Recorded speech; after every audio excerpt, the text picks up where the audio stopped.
We're good to go. All right, looking forward to the opportunity to go down to Jacksonville this week. They're playing good football, so it'll be a hell of a challenge for us. One we're definitely looking forward to getting back on the practice field and getting ready for our opponent. Was it familiarity? How much of the familiarity that Blake has with Brian playing the decision this time? Yeah, I thought Blake had a really good workout, so we're excited to add Blake to the fold. He's done some good things in New Orleans, and so we're excited to have him. Yeah. What do you notice about Jacksonville? They haven't been a big topic of discussion nationally this year. What do you see? Well, I think when you watch them, they fly around. I think they're doing a good job in all three phases. Offensively, I think, interesting. Offensively, Trevor Lawrence is doing some good things. Etienne's a hell of a runner. They're doing some good things there. And then defensively, Hines Allen, I think, he just broke the record for most sacks in franchise history there. So a lot of good things, a lot of respect for them in all three phases. Their return game's good. So got to be on our details. Everything, the urgency, the energy's got to be great this week going down there. Safe practice plan for Daniel this week? Yeah, he'll be good to go, though. Yep. Limited to that full. Yeah, we'll see. Yeah, he'll be good. We're going to conduct a walkthrough today, so I'll refer to the injury report on that. But, yeah, he should be good to go. Shane, so much of, like with the kicker, it's I think you've mentioned it and even based it, is trust. You've got to trust on how your game plan and all that. How does the kicker that you've not had gain your trust in? Well, I think you got to do it in practice. Obviously, you watch the tape and what he did in New Orleans. Got a big leg. He does some good things, so we're excited to see him here in practice and then be ready to roll from there. When you guys made that decision yesterday, and I know the PATs of the last couple games have loomed large with Michael. Blake's been perfect on PATs this year, kind of struggled on field goals. How did you guys ultimately weigh the decision to bring someone in when there's obviously probably not a perfect decision? Yeah, I know. It's always tough when you make those decisions. Like I said before, I love Badgley. I love Badgley the person, and sometimes you got to make tough decisions like that, and we're excited for Blake, and his opportunity. You guys always talk about, like, it's every week you don't feel momentum, that kind of thing. When you lose 3 or 4, is it difficult to keep the team from feeling that kind of? I don't, because I think we got the right guys in the locker room. You know what I mean? There's going to be ebbs and flows in every NFL season, and you got to stay steady through the ebbs and flows, and especially when you get in December. Obviously, there's a lot on the line going into December, and we got to play at our best. Our urgency level's got to be there. Our guys are great. Team meeting was good this morning. We're looking forward to that opportunity of going out and improving every week, and every opportunity we get, we got to try and take advantage of. Is it one of those things where if you get stuck in, we've lost 3 or 4, that kind of thing, that's how you deepen it? Yeah, I mean, anytime you lose games, you don't want to lose games. You're going to have these games that come down to the fourth quarter. A lot of these games are going to come down to the fourth quarter, and you got to find ways to win them at the end. It comes down to about 3 or 4 plays, these tight games. We've had 5 tight games this year. We've won 3 of them, lost 2 of them, and so at the end of games, we got to find ways to win those tight games. Moving forward. Can you talk about the streak at all? What's that? I do not. All I know is that we play Jacksonville this week, and we're excited for that opportunity. I know you told us on Monday that you expect Sauce to miss some time. Is there any more clarity? Is he definitely out on Sunday, or where do you guys? Yeah, he's rehabbing. He's feeling good right now, but yeah, he'll probably miss some time. Yeah. Shane, any chance Anthony returns this year? I don't know. We're hopeful for that. You know what I mean? He's just resting his eye right now, and when that time comes, I'll let you guys know for sure. It looks like the forecast is rain in Jacksonville. It's only Wednesday, so who knows? But how do you prepare for that? You do wet ball drills in practice and stuff with the quarterbacks and the receivers. And, going down to Jacksonville, playing there a whole bunch of times, coaching there, obviously, through my career. I feel like it's never a steady rain down there. It might be pregame rain. It might be a quarter of rain, and then it stops. So we just got to be ready to adjust, throughout the game on how that goes. I've gotten a lot of questions about Anthony. I guess probably because Daniel's hurt, but fine. But can you just get any clarity to what the issue is there? I guess that thing is it takes a while to heal. Is that basically what it is? Yeah, it's an eye issue, and so we're just waiting for that to get clearance. You know what I mean? Obviously, anytime you're dealing with an eye, you want to make sure he's got full vision in that eye. And he's resting there right now, and once he's cleared to go, I'll let you guys know. So he's not even prepared to practice yet. I mean, not practice, but correct. Do much on field. Yeah, he's just doing some stuff in the weight room right now, getting back into it, but that's where it's at. On the tryout yesterday, the guy that you guys choose to bring in, is that Chris? Is that you? How does that? Yeah, Chris and his staff handle that stuff. Yeah. I know there are some folks that had questions about bringing Justin Tucker in, knowing his background. Why did you guys ultimately want to bring him to the facility? We wanted to bring him in, talk to him, see him work out, see him kick and stuff. But, at the end of the day, we went with Grupe, and we're excited for Grupe. Shane, did you get any clarity from the league on some of the calls from Sunday? Yeah, I'm not going to get into that. We're moving on to Jacksonville, and, things happen in games sometimes that you can't control, and you got to move on, and that's the way football is. Does Carlisle have a chance this week or not? Yeah, we'll see how the week progresses, but he's doing well. What stands out to you about Kenny Moore, I guess off the field, just how he's wired? Yeah, I think he does everything the right way. He kind of embodies the character of what we look for in a Colt. What he does in the community with his charity is very impressive. So I can't say enough good things about Kenny, the person he is in the building, outside the building, helping out young kids and the community and all the stuff he does with his charity. Like I said, it's pretty impressive. You guys haven't really been a big push team. What are the reasons behind why previous staff didn't appear? Yeah, I think it's something you got to work at a lot. Some teams do it around the league. Obviously, Philly does it at a high level.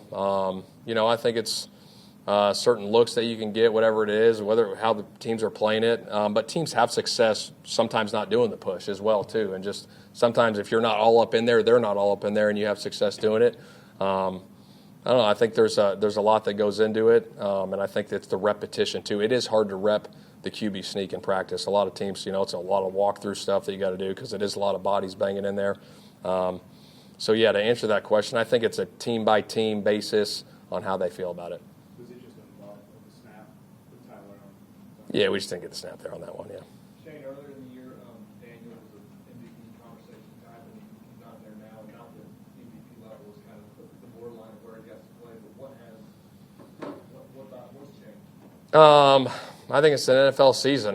You're going to have highs and lows, and I think he's still been playing great football for us. Obviously, through the first 8 weeks, he was at an MVP level, and I still think he's playing at a really high level. I think he's top 10 in almost every category still around the National Football League for the quarterback position, and I think he's still playing really good ball for us. Shane, Alec has just been the guy, it seems like the last few games. What do you credit him taking that to the next level? I think it's work ethic. I think the way he goes about his business every day, the detail that he puts into the route, the questions that he asks. I think Reggie does a great job with him, getting him prepared each and every week. And he's making a ton of plays. The contested catches, he's been doing that his whole career. But the intermediate stuff, the different things we're able to do with him now, he's taking great strides, in all those areas. Is there any kind of like motivating factor for other guys when they see Daniel go out there, less than 100%, put it on the line? Just how do you think that impacts? Oh, yeah, I think it's a huge impact. When a guy's out there dealing with an injury, it just shows the toughness and what he's willing to put on the line for the guys. And I think that shows the guys how much he cares, that he wants to be out there with them and playing, still playing great ball. And so it's pretty impressive to watch. I think Fox had it where they said like his college roommates created something from 3D printed casts, whatever, to help him with his legs. So that in mind, what are your college roommates up to? Would you trust them with something like that? Absolutely. Well, I went to UNLV. I'm not a Duke graduate, so there's probably nothing against. I love my alma mater, but Duke, there's a high level IQ there, and so I did hear about all that and how they made the 3D printing stuff for guys and players. I guess there was a couple of players there that were walk-ons that were like, hey, what if we do this and create this system? And they've been doing good. I think they're doing stuff for the NBA, and they're doing a whole bunch of different things, with the mask and all that stuff. So it's pretty impressive. A couple more. There goes you being the commencement speaker at UNLV. Do you stress or point to any numbers of divisional importance in a game like Sunday? To your team, do you point to anything like, guys, the magnitude of this game is here, or is it just? To me, it's each and every week. I just talk about getting better and executing at a high level instead of talking about numbers. We got a tough task ahead of us. We're going to get their best shot. We're going to give them our best shot. It's going to be a hell of a football game, and we got to go execute. Find more production on those early downs and be more effective in terms of staying on schedule offensively. Yeah, I think we just gotta execute our stuff. I think teams will adjust and bring different looks, but just being prepared for them, knowing where the ball needs to go, and executing. What did you see with Jacksonville on film, and just the magnitude of this game too, between not having one there since 2014 and the division implications as well? Yeah, it's a big game for us for sure. I think we all know that, and divisional games late in the season are always big. So they're a good team, good defense, and do a good job rushing the passer. They create turnovers and make a lot of plays in the back end. So, we'll have to be ready to go. It's a good team, but I think with all these games and it's always our mindset to focus on us and being prepared ourselves. How are you progressing, just health-wise? Yeah, I feel good. I think feeling better every week and continue to listen to the doctors and trainers and do what they tell me to do. And we saw that, I guess your college roommates made whatever you have to wear on your leg. Can you speak a little bit about that relationship you have with them and the trust you put in your college roommates? Because I have a college roommate, he ain't doing that for me. Yeah, I'm lucky to have smart friends and two classmates of mine, teammates at Duke who are really close friends. And, they were starting up that business or kind of really had an idea about it. My last year at Duke, I broke my collarbone at that time, so it was kind of worked out timing-wise, and since then they've built a pretty good business 3D printing those pads and devices. So yeah, it's kind of funny, using one of them again, but they're smart guys and lucky to have smart friends. Where's the process that you have to go through to get something like that made? Is there, what do you use to scan it? What's the turnaround time you're able to get that delivered back to you? Yeah, it's pretty quick. They have an app, and you can scan it on a phone or iPad and print the pad out. My buddy Kevin actually delivered it to Kansas City. He flew and came to the game and got to see him afterwards. So they can turn around pretty quick. Do you notice a difference? Do you sense something different with this extra pad? It's pretty low profile and fits to my leg pretty well. So I don't really notice it when I'm playing. The one sack that you did take on Sunday, is there any benefit to just getting that hit out of the way? You didn't take any sacks in Kansas City. Was there any benefit of just getting that out of the way, having the reassurance that you can take a hit and that injury that I know you guys didn't expect to get any worse is going to feel just fine? I don't know if there's a benefit to it. Try to avoid sacks, try to avoid getting hit when you can, and doctors and trainers, everyone is, I've been cleared to play, and I know it's safe, so I don't think there's you certainly try to avoid sacks and hits. Daniel, it's kind of crazy when you've got a pad like that. Do you need NFL approval, or is it just something you can use? I think just something I can use. The trainers and doctors approved it and thought it was a good. Thought it was exactly what I needed. So all good. Was your collarbone injury that they kind of 3D printed something for? Was that really the genesis of how all of this came together back in 2018? Yeah, I think they had the idea before that. I think I was the first pad that they printed that was played with. So I guess it kind of was. From a limitation standpoint, just scrambling outside the pocket, is that the one area you feel like is maybe not what it used to be? I think, I feel good. I think I'm feeling better every week and continue to do more and more. I think, just being mindful of the injury and doing whatever I can to put the team in a position to win. And what's the key to getting this offense back to where you were in the first, 7-8 weeks of the season where everything seemed to be clicking? Yeah, I think we just got to execute more consistently. I think when you look at the game on Sunday, we didn't start well enough. We stalled those first 3 drives and didn't get anything going. But I thought after that there was some rhythm and we moved the ball well, executed well. I think it's just about doing that consistently throughout the game and from start to finish playing good football, and first, second, third down, every down's important to staying on track and making sure we're efficient. Daniel, I know you wore the Mission 34 cleats last week, and remember it's I believe a former high school teammate, Sean. Maybe for those who don't know, can you explain what Mission 34 is?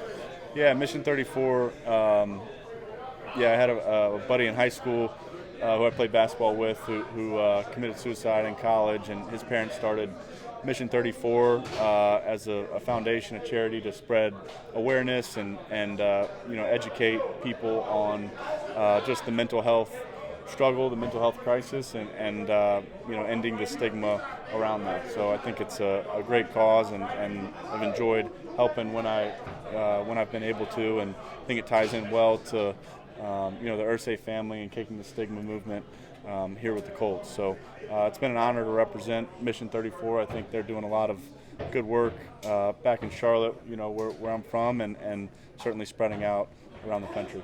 Each game, each loss is its own story, but one of the commonalities in these most recent 2 games is the opponent dominating time of possession. How can you guys be more effective as a defense in getting these offenses off the field? I think it just comes with being better on third down. Time of possession is extremely important. That's something that I really learned the hard way last year. Just the more shots at it you could give our offense, the fresher that we could be, the better we'll play at the end of the game. A lot of times I don't think it's even a fact that we're playing bad defense, it's that we're playing a lot of defense. And I think that's, a lot of that is on us, being more efficient on third down, but that also comes with, winning the early downs to put yourself in a position to be better. So it's something that we talk through, something we're working on, and we'll be better at. No matter the time of year, no matter the situation, division games always carry a heavy magnitude. But when you especially look at this game on Sunday, the implications that there are, the opportunity to reclaim the division, how much of a sense is we didn't get to this point to not finish what we started and put ourselves in a position to get to the postseason? Yeah, this Sunday is literally, all you've been looking forward to all season. Obviously, last couple weeks didn't go the way we wanted, but there's no better opportunity to get back on track than at Jacksonville. It's a game I look forward to, and I think we'll definitely get back on track after Sunday. You've faced Trevor Lawrence a number of times already, of course. How critical is it to keep him contained when you can? Yeah, he's definitely mobile. He's a capable runner, since college. That's pretty much been his game. They got some capable backs too, but I think we can keep him contained and keep the explosive downs and play good on defense. Z, how much have you guys talked about the streak, and how much motivation is that for you guys this Sunday? I think you guys talk about the streak more than enough for all of us. I don't really know how relevant it is, to be honest with you, just because it's a new year, it's a new scene, that's a new head coach. It's a whole bunch of new people in here. Every year is a new opportunity. We even got new ownership. So it's a whole lot of new, and it's a year of a whole lot of firsts. A whole lot of firsts going around this year. JT done did a whole lot of firsts. We done did a whole lot of firsts, so first in a while at least. So that is just an irrelevant thing. But I understand it's something to speak on. Was thankful that we was able to give our fans something less to talk about after that week 1 thing. So I guess we got another one to run through this week. So these last 24 hours have been like for you? Yeah, it's been a little bit of a crazy day. I got to, take a week off during the season, so I didn't plan on that. But it's a quick turnaround with flights, workouts. On my 3rd hotel in 3 nights here, so it's we're just making it work, making the best of it, and obviously super thankful for the opportunity here. Did you go home last night and then you didn't come back? That's what I'm saying. They're on a different hotel room. We're everything's a little short notice and just kind of going with the flow, and like I said, just kind of making the best out of it. So we got some more clothes getting shipped down here tonight, and so. We're gonna roll with it. So again, you came for the tryout and then went home because you didn't know, and then you came. I know. I've been here since Monday night. Okay. So you came in the snow. Yep. Yeah. So first time seeing not first time seeing snow, but first time seeing it in a while. So from Missouri, got some bunch of Indiana family. So been up around here a bunch. But not a whole lot of snow in New Orleans anytime, but especially right now. Blake, what's the excitement level of just coming to joining this team that's right in the middle of this playoff hunt? Yeah, it's first of all, it's been awesome to watch this team and everything that this team's been working towards. With everything that's gone on this year with them, and being able to watch that from afar. And so it's been awesome to see this team grow and have success, and that maybe not people didn't expect. So, but to now be a part of it, and feel like I'm playing meaningful football, and that we're all working towards something here together. Have you talked to Spencer at all? Of course, yeah. Spencer came with me, the year after Notre Dame. I left Notre Dame, kind of was part of his little recruiting process there. So, known Spencer for a little bit, and great guy. Got nothing but good things to say about him. So, how big is it to be working on ice again? It's awesome. Yeah, that really helps with all the change of everything mid-season and all the craziness. It's nice to be able to come somewhere where I have some familiarity, where me and Mace know each other. He knows kind of how I tick. I know how he is, and so I think that will just allow me to be even more comfortable and just kind of hit the ground running. How difficult is the end in New Orleans? Because it felt like you were kind of the guy there. Yeah. No, I have nothing but good things to say about New Orleans, especially the city. Unfortunately, I feel like this year kind of snowballed on me a little bit, and so that's the nature of this business. That's the nature of being a kicker, and I know how to do better. But to be real honest, it's not about that place anymore. This is a whole brand new season for me. Everything that I'm going towards is about here. It's about this team, and at the end of the day, it's really not about me here. It's about the team and everything that they've been building towards all year. I'm just glad to be a part of it. With the mindset of a kicker, where teams will move on quickly if you stumble, how do you deal with that? I mean, and coming in here, where you worry about me personally. It's always been about my routine. Actually, Mace kind of really instilled that in me. My last year at Notre Dame, and so it's always been about routine for me. You just worry about yourself, worry about your routine. And with me personally, I know when I stick to that and I stay true to it and stay confident in myself, then the rest kind of takes care of itself. Each week by week, game by game. So I'm not looking ahead into nothing. I'm focused on what we got at this week, and that's the Jaguars, and go out there and to beat them. What's the key to slowing down Trevor Lawrence, because he's very mobile? Yeah, really just working some stuff up, applying pressure to him, just so that it's hard for him to get those passes out. I think that's what will end up helping us get the win come Sunday. Do you feel like you've gotten more attention with Buck out? What does that mean? Like chips, doubles, that kind of thing. I mean, I feel like it's each one of us has been getting it, but definitely feel them each game for sure. Yeah. What do you think about your season so far? Just kind of overall. I mean, I feel like we put ourselves in a good spot being 8-4. I mean, that's not terrible at all. Teams won the Super Bowl with the worst record, and but I mean, I feel like we put ourselves into a great position where looking into the Jaguars, we go and beat them and beat these next teams that's following, and we're going to be in a great spot. So you personally obviously have a lot of big plays. You got the 3 interceptions, the sacks. Do you feel like it's been as consistent as you'd like it to be? For me, I want to I feel like I'm a perfectionist, so I want every play to be a perfect play. Somewhere I'm doing something every game, and sometimes that might not be the case, but me personally, I want to be able to do something consistently all the time. So yeah. To be playing a meaningful